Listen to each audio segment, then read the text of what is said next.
Yang Min-Hyeok's stoppage time goal sealed a vital 3-1 win for Queen's Park Rangers away at Oxford United on Wednesday night to give the Super Hoops some much needed breathing room from the Championship relegation zone, moving 7 points clear of the drop and to the brink of safety. Fellow loanee Ronnie Edwards raced the R's to a dream start just 7 minutes in after heading in Nicholas Madsen's dangerous corner ball, and Sam Field doubled the lead just before the break when his attempt to scramble in Dunn's nod-on ricocheted in off of Romani. Field, who was exceptional in a more attacking role than usual, would end up off the pitch with a concussion injury just after the hour. That was until his recently injured ankle went again, leading to him heading straight down the tunnel and 10-man Rangers conceding a Stanley Mills goal almost instantly just 60 seconds after the substitute joined the pitch. Oxford, then full of renewed confidence and belief, would make it a nervy next half an hour as they threatened to demolish QPR's much needed lead, but when Sariki Dembele lost the ball in the middle of the pitch right at the beginning of 11 minutes of added time, his better brother Karamoko wasted no time in sliding in fellow sub Yang to take the game out of sight. I'm Connor, also known as Hoopsa. I make QPR previews, reactions, interviews and features, and in this reaction I'm going to break down in detail QPR's first much needed victory in 8 matches from my perspective in the away end. If you like what you see or hear, don't forget to hit like and subscribe on YouTube, or drop me a follow and a rating if you're listening as a podcast. QPR's horrific injury pile has led to some bewildering team selections this season, but Cifuentes' 3 changes from Saturday initially made this one probably the most confusing of the lot. First up, out of nowhere, Nicholas Madsen replaced fellow Dane Lucas Anderson for his first championship start since QPR last played Oxford United 21 matches ago back in December, an incredibly ballsy move from the manager to bring in a marooned and much maligned player for such a crucial 6-pointer. Jonathan Varane and Daniel Benny meanwhile replaced Yang Min-Hyeok and Alfie Lloyd, meaning with QPR's sole forward Ryan Colley on the bench for the first time in 10 games, Rangers were lining up with 4 centre mids and 2 wingers. The question was, what formation were we playing? Is 6'4" Madsen going up top on the wing or in the middle? Is Daniel Benny remaining out of position as striker as we saw from the bench against Cardiff, or is he out as a natural winger? Are we doing away with forwards entirely and just playing 6 across the midfield? Well, after a rendition of Hey Jude on trumpet, flamethrowers and fireworks for some reason, you'd have been forgiven for mistaking this for one of Wednesday night's Champions League quarter-finals rather than a relegation scrap between 2 terrible teams in Littlemore. The match kicked off and Marty's tactical choices were revealed. This was our usual 4-2-3-1 but with some surprise tweaks.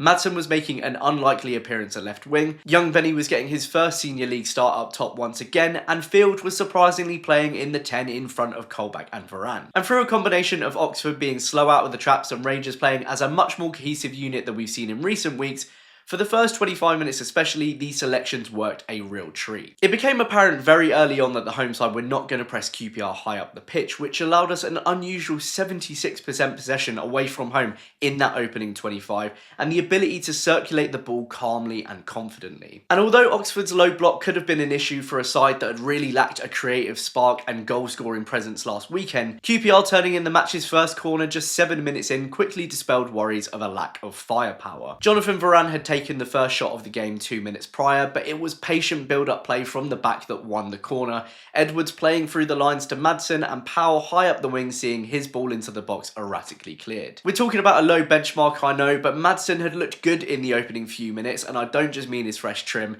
and stepping up to take the first corner ball, he had a real opportunity to make himself an unlikely hero, and that he did, aided by Edwards, Bonds and flapping goalkeeper Jamie Cumming. The Danes' corner ball dipped perfectly past the initial yellow mass and onto the Southampton loanee's headband, and while the keeper was actually ideally placed to keep the header out, he poured it like a cat with a ball of yarn and it trickled into the back of the net. I'd gone into this match with no idea where our next goal was coming from, and here it had arrived just 7 minutes in from that bloody good centre-back we'll most likely be playing against next season. It was the perfect start, and it was one that was sweetened further by star centre-back Kieran Brown having to be subbed off early shortly after, and we looked really good for the next 20. Oxford's long ball game plan suited Morrison and Edwards perfectly, heading them back to where they came from for fun. Jonathan Varane, unexplainably diabolical from the bench on Saturday but back to his best self, was monstering the middle of the park alongside the experience of Colback. I thought Captain Sam Field was also exceptional, leading and rallying the press as an unlikely 10 to great impact. Benny, who would have a decent shot save from the right of the box on 14 minutes after being played in with great vision from Varane, also impressed me again here,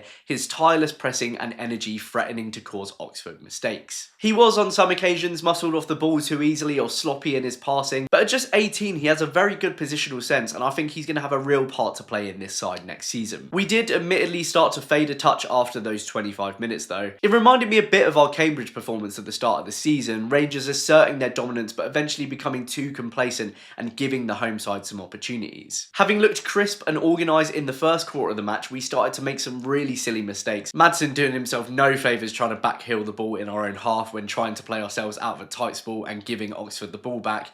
And our press had started to drop, meaning Oxford were getting much more time to build confidence on the ball. Cameron Brannigan threatened to spoil the party on 27 minutes, his deflected volley on the edge of the box from Ronnie Edwards' clearance of a trademark Oxford long throw, forcing an exceptional diving save from Paul Nardi, and the midfielder would have another shot blocked a few minutes later. Thankfully though, after another long injury delay, Rangers resisted the early signs of pressure, and on 42 minutes, a few minutes after Jimmy Dunn had side-footed another good Maddison corner ball over the bar, Field doubled our lead. It started from another corner and Field was even the one who won it, played in down the right by Smith and evading a challenge right by the line before bending into the box and seeing his cross blocked. For some reason, despite Maddison presenting two strong cases for him to remain on corners, Powell took it this time and it was cleared out of the box at the first attempt, but Smith collected it and floated it back in deep to the left. Header magnet Dunn nodded it strongly into the 6-yard box, and with the Oxford defence inexplicably letting it bounce, Field bundled it in off of Romani to send the away side into half-time a healthy 2-0 up. The second half then, by contrast to an overall pretty dominant Rangers display in the first, was a rollercoaster of emotions. Gary Rowett naturally made a change at the break in both tact and personnel, with boyhood QPR fan Tyler Goodrum joining the pitch and both him and Brannigan having their shots blocked in the early minutes. Gone was the low block long ball. Oxford were trying to play football now, which really makes you question why they didn't try to do so at 0-0. QPR weathered the early pressure and 10 minutes in would have 3 chances of their own for a third, with Smith and Powell having their shots blocked in quick succession and Morrison's header from the resulting corner also denied. But interestingly, it wasn't a shot on goal that would be the next key moment of this game. It was actually the clashing of Terravest and Field's heads out on the left wing when both rising for the ball, leading to both spending a good few minutes on the ground and eventually leaving the pitch with head injuries. Here's where it got a bit weird though, because while Oxford used those few minutes to get a sub ready in case Terravest couldn't carry on, we didn't. That meant that when Oxford did decide to send on Stanley Mills in Terravest's place, they were now back to 11 men, whereas because Field was intending to carry on, we had to play on for at least 30 seconds without him. It gets even weirder because while waiting to come back on, one bad turn of the ankle later and Sam Field had walked straight off down the tunnel instead, with the ankle injury that we had initially been told would see him ruled out for the rest of the season quite clearly back with a vengeance. With seemingly only the away end realising we only had 10 men on the pitch, Oxford quite literally instantly capitalised with Plaqueta's chip into the box squared by Siriki Dembele for substitute Mills to strongly head home less than 60 seconds after he joined the pitch. That led to Cifuentes reaching for his first changes a couple of minutes later, Anderson replacing Field and Yang replacing Benny, and shortly after Fox replaced Fowl with the latter walking off gingerly with a hamstring injury. Why can't we have nice things? Life had been so pleasant 10 minutes before. Now we had 2 more players lobbed onto the injury heap, and with Oxford now full of confidence and belief, it felt like the 3 points were fading before my eyes. It was all the home side for the next 20 minutes, and I have to say both this match and Cardiff on Saturday have well and truly ended the Sam Field debate, because the difference in our play between when he was on and off the pitch in both matches was like night and day. We now looked messy, we looked panicked, and without Field nor the energy of Benny, our press had dropped considerably, and it was now us that couldn't get on the ball. Thankfully then we defended very well, blocking Nelson's header on 77 minutes and Rodriguez's volley from Plaqueta's cross instantly after hitting the side netting. Oxford would go even closer 5 minutes later when the ball dropped nicely for Rodriguez once more from a corner, his blocked shot falling beautifully for Brannigan on the edge of the box yet again, and him somehow steering it through a cluster of blue, white and yellow, but Nardi produced another exceptional low stop. After our next subs had waited so long on the sideline to join the pitch that they started warming up again, Harrison Ashby and Karamoko Dembele eventually replaced Nicholas Madsen and a limping Paul Smith as we edged ever closer to injury time. Ashby, like Madsen, was a surprise introduction here, but making a short appearance as a winger rather than a right back, he brought some much needed energy and pressure in the final third to push the U's back a bit. The game inched on at a snail's pace. Surely it's been 87 minutes for 5 minutes now, and the tension crept up until finally, in the first minute of a whopping 11 minutes of injury time, the moment of counter-attacking magic we so badly needed to see us over the line finally arrived. The irony of it being Karamoka's brother Siriki to give the ball away in midfield under pressure from Colback for Caddy to set up our third goal with the away fans having sang "You're just a shit Karamoko" to Oxford's number 23 in the first half should not go unsaid. Karamoko drove forward, Yang drove forward, and with the yellows scrambling, Dembele nudged the ball on perfectly for the Korean to slide the ball in off the right-hand post with his left. The away end erupted, Xavi and Marty were straight down the line to celebrate with their players in the corner, and the home stands quickly started to thin out. The last 10 minutes, if I'm being totally honest, were a complete blur,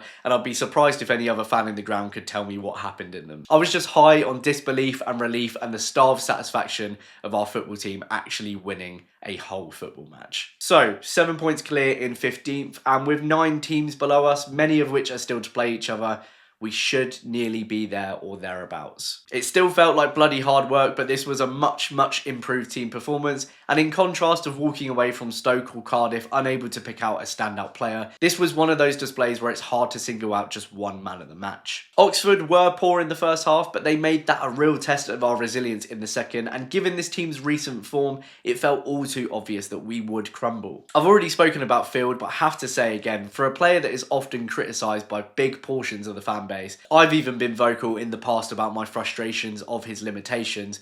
Over these 2 matches, he really has ended the debate about him for me. Simply put, we have more of a chance of winning points when he's in the side. The whole team operates better with him in it. And we've seen that not only by his return coinciding with us picking up 4 points from 2 games, but also because we almost completely went to pot the second he left the pitch in both of the past 2 matches. He might be limited, we might not see him again this season, but I simply can't criticise a player that enhances us so much. He is a must starter when fit. Marty has also come in for some criticism lately. I've been frustrated by him, but to have the balls to bring in Madsen in a match like that, a player that could have quite easily have been just as done with QPR as our fans have been with him, and for it to pay off, all you can say is fair play. Cifuentes has had a tough ride this season with the players available to him, and time again, he has produced solutions even when it's looked like we've run out of them. He's rightly said that the job isn't done, but hopefully this win can give this team, whatever it will look like on Saturday, given the fresh injuries we've now picked up, much more confidence going into the final 5 matches of the season. Right, that's all from me. Do let me know, as usual, what you thought about this performance in the comments down below. If you've enjoyed this, you're new to Hoopsa, please consider hitting like and subscribe, and I'll maybe see you next time for my Bristol City match preview. Cheers!